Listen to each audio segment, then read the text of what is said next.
Hello children. बच्चों, आज का मेरा टॉपिक है वीर अभिमन्यु। यह हिंदी विषय का पाठ संख्या 13 है एवं यह कक्षा 3 के लिए है। बच्चों, आज के इस टॉपिक का मुख्य उद्देश्य वीर अभिमन्यु की वीरता से परिचित कराना है। बच्चों, इस चित्र को ध्यान से देखिए। यह वीर अभिमन्यु है। वीर अभिमन्यु के पिता का नाम अर्जुन एवं माता का नाम सुभद्रा था। यह बचपन से ही बहुत ही साहसी एवं बहादुर थे। तो आइए बच्चों, इस पाठ को पढ़ते हैं और वीर अभिमन्यु के बारे में जानते हैं। पांडवों में सबसे वीर अर्जुन थे। उन्होंने युद्ध कौशल आचार्य द्रोण से सीखा था। आचार्य द्रोण पांडवों और कौरवों के गुरु थे। उन्हें अर्जुन से विशेष लगाव था। अर्जुन का बेटा था अभिमन्यु। वह भी अर्जुन की भांति वीर था। महाभारत का युद्ध चल रहा था। आचार्य द्रोण कौरवों की ओर से लड़ रहे थे। अर्जुन के सामने कौरव टिक नहीं पा रहे थे। कौरव बहुत दुखी थे। दुर्योधन ने आचार्य द्रोण को ताना मारते हुए कहा, आपका मन पांडवों के साथ है, इसी कारण आप ठीक से नहीं लड़ पा रहे हैं। अर्थात जब महाभारत का युद्ध चल रहा था, उस समय अर्जुन के सामने कौरव सेना नहीं चल पा रही थी और इसका दोष द्रोण पे डालते हुए दुर्योधन उन्हें कहता है, आपको पांडवों के पुत्रों से बहुत ही लगाव है और शायद इसी कारण आप युद्ध नहीं लड़ पा रहे हैं। आगे देखिए। आचार्य द्रोण को दुर्योधन की यह बात बुरी लगी। वे बोले, तुम मुझ पर दोष लगा रहे हो। मैं पूरी ईमानदारी के साथ लड़ रहा हूँ। यदि तुम अर्जुन को कहीं दूर ले जाओ तो मैं उसी दिन उनको हरा दूंगा। अर्थात आचार्य द्रोण चाहते थे कि अर्जुन इस युद्ध भूमि से दूर चला जाए ताकि वह पांडव सेना को हरा सके। आगे देखिए। दूसरे दिन लड़ते लड़ते अर्जुन दूर निकल गया।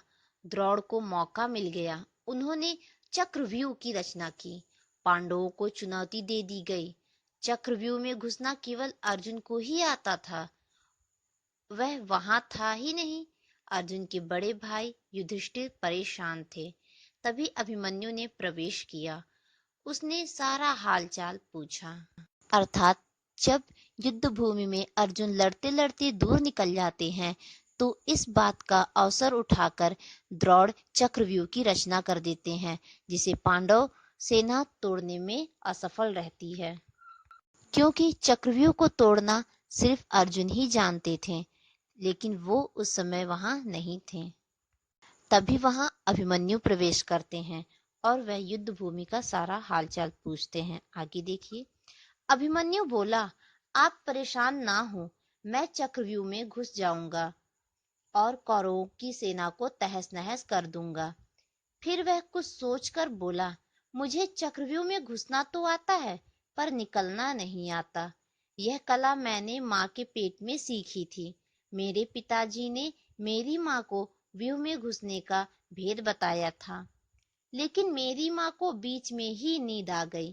पिताजी ने आगे बात नहीं की, इसलिए घुसना तो जान लिया था मगर निकलना नहीं जान पाया। उसकी बात सुनकर युधिष्ठिर बहुत खुश थे। वह बोले, बेटा तुम व्यूह तोड़कर घुस जाना, हम लोग पीछे रहेंगे। उस समय अन्य कोई उपाय भी नहीं था। अभिमन्यु ने बड़ों के चरण छुए। वह रथ में जा बैठा। उसके आने की खबर सुनकर कौरवों की सेना में खलबली मच गई। अभिमन्यु बिजली की तरह आया और चक्रव्यूह के अंदर जा पहुंचा। वह इतनी तेजी से भीतर घुसा कि पांडव पीछे रह गए। वह कौरवों की सेना को गाजर मूली की तरह काटने लगा। उसकी वीरता को देखकर कौरवों के होश उड़ गए। दुर्योधन की जान भी बहुत मुश्किल से बची। आचार्य द्रोण उसका रण कौशल देखकर उसकी सराहना करने लगे। अर्थात वीर अभिमन्यु के साहस और वीरता को देखकर दुर्योधन उनकी प्रशंसा करते हैं। आगे देखिए। आचार्य द्रोण का सपना टूट रहा था। अर्जुन को दूर ले जाने की चाल भी काम न आई। सब कौरवों ने मिलकर सलाह की। जब अर्जुन को दूर ले जाने की भी चाल काम न आई तो सभी कौरव मिलकर एक योजना बनाते हैं। द्रोण ने कर्ण से कहा, अभिमन्यु को हराना कठिन है, तुम पीछे जाकर उसके धनुष की डोरी काट दो। कर्ण ने वैसा ही किया। उधर महारथियों ने उसके घोड़ों और सारथी को मार दिया। अभिमन्यु जरा भी नहीं घबराया। वह ढाल और तलवार लेकर लड़ने लगा। द्रोण कुछ सोचने लगे। तभी उन्होंने कर्ण को बुलाया, उसे एक चाल बताई। दोनों ने मिलकर उसकी ढाल और तलवार तोड़ दी। उसने रथ का पहिया उठा लिया और वह सिंह की तरह टूट पड़ा।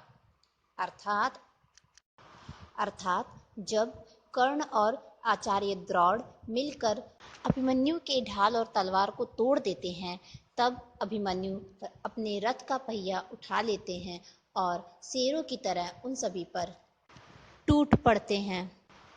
कौरव सेना चकित थी। उसने दुशासन के दूसरे बेटे को धराशाही कर दिया।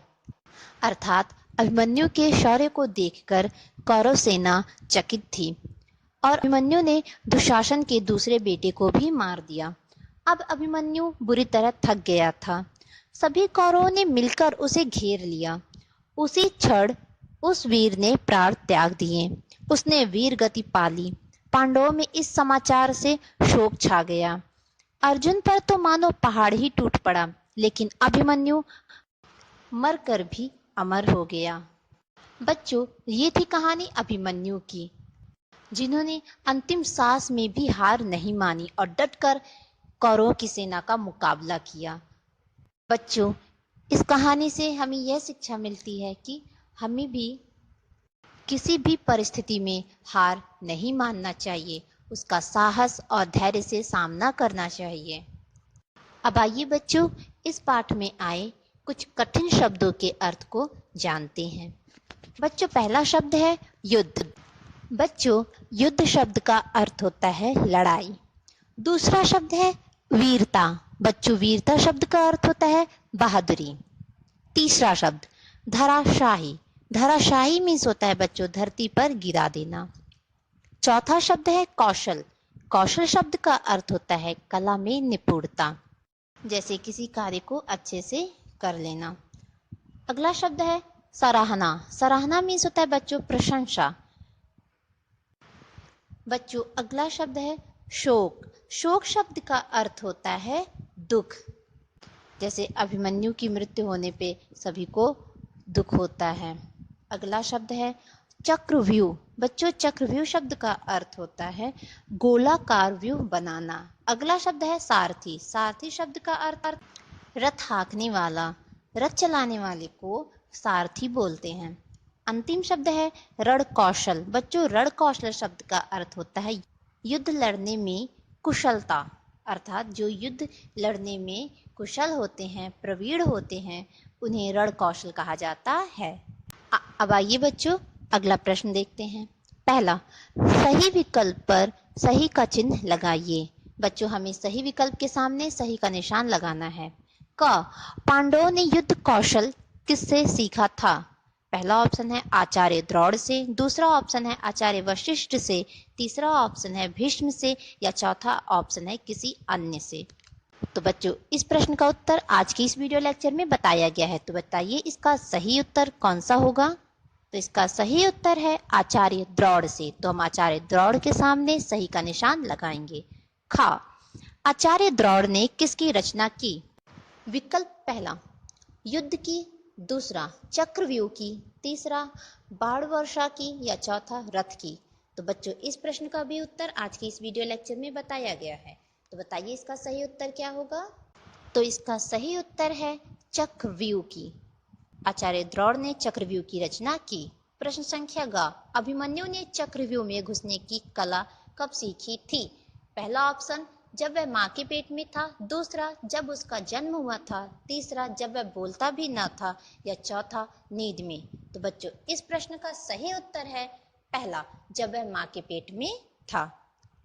बच्चों, आपको इन सभी प्रश्नों के उत्तर को अपनी कॉपी में लिखना है, याद करना है। थैंक यू बच्चों।